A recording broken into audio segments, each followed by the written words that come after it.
Hangafoota oduu qaala'insa jireenyaa bara 2018 ji'a adoolessaa dhibbantaa 15.3 gahee jiraachuun himameeti jira. Tigraay qophii waraanaa fi haleellaan diroonii keessatti haalli jabaachaa jiraachuun himame. Burkiinaa Faasoo keessaa baata yookaan immoo ni duuta Ibraahim Tooraree. Puutlaandiin Turkiin haleellaa handaaraa galaanaa raawwachuu irratti himteeti jirti. Egaa kabajamtootaa fi daawwattoota JMN irraa oduu galgala kanaaf qindeeffanne simbiraan ga'a. Kunneen hangafoota oduu keenyaa galgala kanaati. Amma immoo gara bal'inaan qindeeffadheetti sin dabarsaa turtiin keessaan nu faana ta'u. Qaala'insi jireenyaa bara 2018 ji'a adoolessaa keessa dhibbantaa 15.3 irra ga'uun himameeti jira. Tajaajilli istaatiksii Itoophiyaa akka beeksisetti bara 2018 akka lakkoofsa Itoophiyaatti ji'a adoolessaa keessatti qaala'insi jireenyaa gara dhibbantaa 15.3tti ol dabaluu isaa beeksise.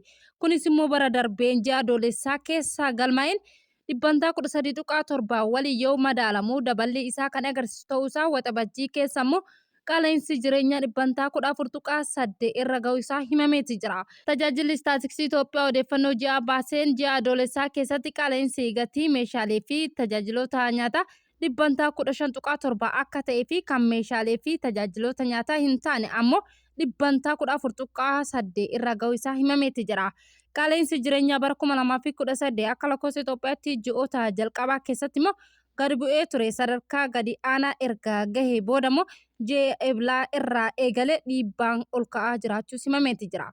Keessumaafuu qaala'insi gatii nyaataa dabaluun qaala'insa jireenyaa waliigalaa keessatti immoo gahee olaanaa qabaachuu ibsameera. Bara darbee keessa immoo qaala'insi jireenyaa dhibbantaa 13.7 irraa gara 9tti gadi bu'ee kan ture yoo ta'u immoo ji'oota dhiyoo asitti deebi'ee dabalaa dhufuu isaa immoo kan ibsame yoo ta'u ji'a waxabajjii keessa dhibbantaa 14.8 adoolessa keessa ammoo dhibbantaa 15.3tti ol guddatu isaa himameera. Akka tajaajilli istaatiksii Itoophiyaa ibsetti haalli kun ji'oota dhiyoo keessatti immoo gatii meeshaalee fi tajaajiloota Itoophiyaa keessatti deebi'ee saffisaan dabalaa jiruun kan agarsiisu ta'uu himame. Keessumaafuu daballiin gatii nyaataa baajata maatii fi baasii jireenyaa guyyaa guyyaa irratti dhiibbaa uumuu danda'a jiraachuus immoo himameeti jira. Tigraayitti qophii waraanaa fi haleellaa diroonii keessatti haleellaan jabaachaa jiraachuun gabaafame. Kaaba Itoophiyaa keessumaafuu raayyaan Lamaaxaa qophii waraanaa taasifamaa jiru jiraattota biratti yaaddoo uumuu gabaafameera. Akka gabaasichi humnoota TPLF fi deeggarsa waraanaa ta'uuf qarshii miliyoona 12 walitti qabuuf karoorfachaa jiraachuus himame. Jiraattota irraa qarshii midhaanii fi akkasumas immoo beelladaa akka gumaachan gaafatamaa jiraachuu isaanii immoo warri kafaluu hin dandeenye ammoo adabbii qarshii hanga 5,000 yookaan immoo hidhaan cimaan isaa mudachuu akka danda'u himameera. Haalli kun yeroo gogiinsaa fi qaala'insi jireenya hawaasa irratti ulfaatee uumaa jiru kana irratti immoo kan raawwatamaa jiru ta'uu isaa jiraattonni yaada isaanii ibsan. Gama biraatiin kibba Tigraay aanaa Shirriitti magaalaa Geejaa keessatti hagayya 27 bara 2026 naannoo sa'aatii 4tti waaree booda mana barumsaa sadarkaa lammaffaa irratti haleellaan diroonii raawwatamee jira.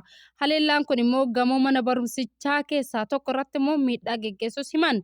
Sababa haleellaa kana ilaalchisee immoo odeeffannoo garaagaraa yoo jiraatillee maddeen meeshaalee waraanaa mana barumsichaa keessaa kufamanii turan barbaadaa'us himameeti jira. Hoogganaan biiroo barnootaa Tigraay Dr. Kiroos Goshuu akka jedhanitti immoo haleellaan kun balaaleffachuun hawaasni addunyaa fi qaamoleen dhimmi ilaallatu tarkaanfii akka fudhatu immoo waamichas dhiyeessaniiti jiru. Daandiin qilleensaa Itoophiyaa balalii fe'umsaa haaraa gara Chaayinaatti eegaluu ibse. Daandiin qilleensaa Itoophiyaa balalii xiyyaaraa fe'umsaa meeshaalee haaraa immoo gara magaalaa Chengdu Chaayinaa geessuu irratti eegalchiisuu isaa beeksiseeti jira. Tajaajilli balalii fe'umsaa haaraa kun meeshaalee fi oomishaalee daldala Chaayinaa fi akkasumas immoo Afrikaa gidduutti geejjibsiisuuf carraa bal'aa kan uume yoo ta'u immoo sochii daldalaa fi geejjibaa biyyoota lameenii gidduu jiru daran saffisuuf gahee olaanaa qabaachuus himameera. Akka odeeffannoon daandii qilleensaa Itoophiyaa irraa argame mul'isutti immoo tajaajilli kun hariiroo dinagdee fi daldala Itoophiyaa, Chaayinaa fi Afrikaa gidduu jiru cimsuuf akkasumas immoo gabaa idil addunyaa keessatti walitti hidhamiinsa daldalaa daran guddisuuf kan karoorfate ta'uu isaa himameeti jira. Daandiin qilleensaa Itoophiyaa tajaajila fe'umsaa isaa babal'isuuf immoo Afrikaa fi Eeshiyaa gidduutti geejjiba saffisaa fi amanamaa ta'e immoo kennuuf hojjetaa jiraachuus isaa ibsameeti jira. Burkina Faso keessaa baata yookaan immoo ni duuta Ibraahim Tooraree pirezidaantii mootummaa ce'umsaa Burkina Faso kaapiteen Ibraahim Tooraree gareewwan hidhatanii biyya keessatti socho'an waliin marii nagaa geggeessuuf mootummaa isaanii qophii akka hin taane ibseeti jira. Tooreen gareewwan hidhattootaa fi Burkina Faso keessaa ba'an yookaan immoo nu duutu jechuun akeekkachiisa cimaa dabarseeti jira. Mootummaan Burkina Faso abbaa biyyummaa fi nageenya biyyattii eeguuf kutannoo qabaachuu ibsuudhaan rakkoo nageenyaa gareewwan hidhatanii waliin mari'achuu osoo hin taane humna raayyaa ittisa biyyaa fi tarkaanfii waraanaa fayyadamuun furuuf ejjennoo qabaachuu himeeti jira. Ejjennoon kunis immoo mootummaa terooree rakkoo nageenya biyyattii keessatti gareewwan hidhataniin walii galtee uumuu caalaa tarkaanfii waraanaaf immoo humna mootummaa cimsuu rakkoo furuuf immoo xiyyeeffannoo kennaa akka jiru himameeti jira. Puutlaandiin Turkiin haleellaa handaaraa narratti raawwatte jechuun himteeti jirti. Bulchiinsa Puutlaandii Turkiin naannoo handaaraa galaana Somaaliyaa keessatti haleellaa raawwachuu namoota nagaa ajjeesuu himte. Haleellaan kun immoo doonii luutii fi akkasumas immoo alaabaa Kaameroon mirmirsuun hagayyaa 17 namoota waan badee galaanaa ta'an irratti qabu hordofaa naannoo Nugulaa fi akkasumas immoo Godaabaa jiran keessatti immoo raawwatamuun himameera. Aangoonni Puutlaandii Turkiin itti gaafatamaa jechuudhaan ibsuudhaan ragaan qabatamaa himannaa fi kan mirkaneesse hanga ammatti immoo hin dhiyaanne. Mootummaan Federaalaa Somaaliyaa bishaan biyyattii keessatti immoo tarkaanfii seeraa fudhachuuf immoo aangoo qabaachis beekseeti jira.